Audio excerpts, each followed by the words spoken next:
Winter months are quickly approaching, bringing lower temperatures with them.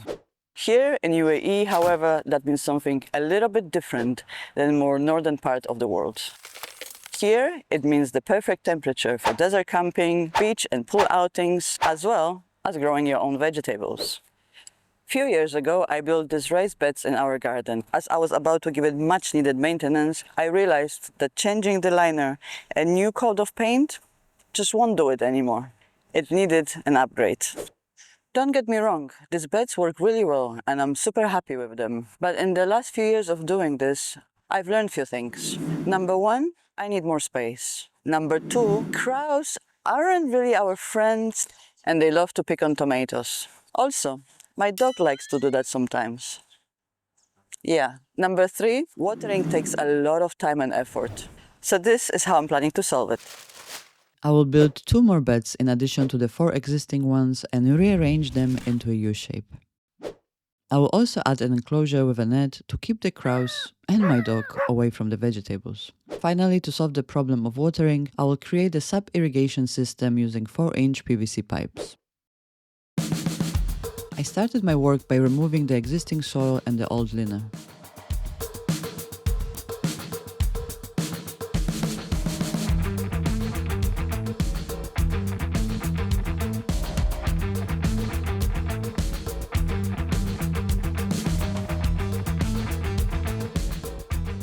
Because of the watering system, the space for the vegetable roots wouldn't be deep enough, so I needed to raise the height of the existing beds by 1 plank.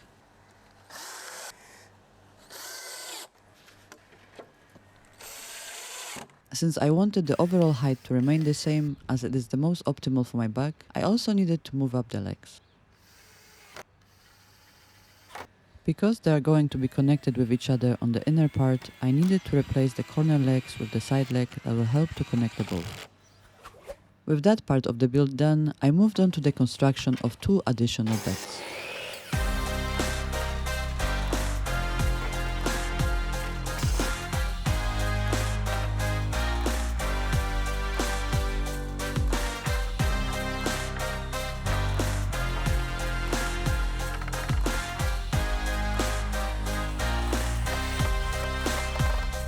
As usual, Luna was there to do the quality control.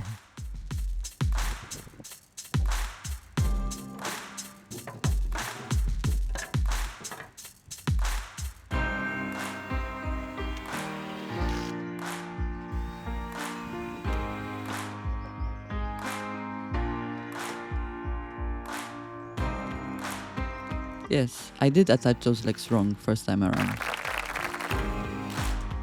After correcting that mistake, I very gracefully attached the new beds to the existing structure. Very, very gracefully.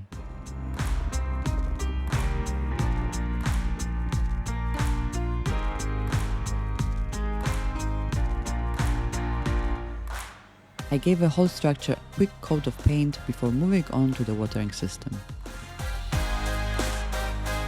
What I thought would be the easiest and the fastest part of the build turned out to be the most time-consuming because of the number of parts I needed to cut and the sheer number of holes I needed to drill.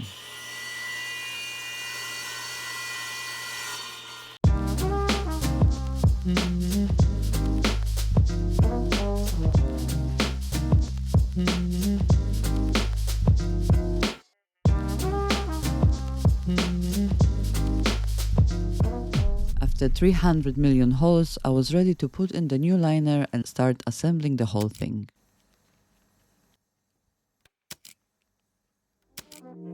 Since it didn't matter if there were any leakage to the joints, I didn't use any glue.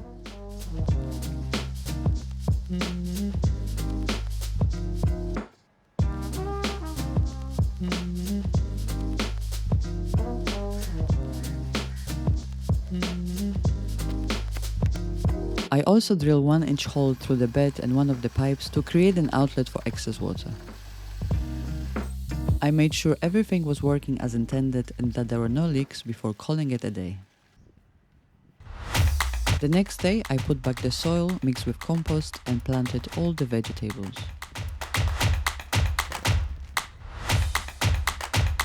I could have waited for the whole build to be finished before doing that, but since the main part was done, I didn't see the reason to delay it. With the vegetables nicely planted, it was time to build the enclosure. I started by building the frame from 1x2s and attaching it to the beds. I tried to use all the leftover material I had from this build, which is why I built few small frames to cover the length of the structure rather than one long one. It was also easier to work with and manage. Next, I connected both sides with cross planks and added the frame for the door. I threw together the door from the last pieces of wood I had left before painting everything black and adding the net. Next morning, I came back to mount the door and attach the strings to create a support for vegetables. You might have noticed they grew much bigger by the time I finished the frame. That is because even though it was straightforward build, it took me around 3 weeks to complete due to other life commitments. But now, the build was finally done.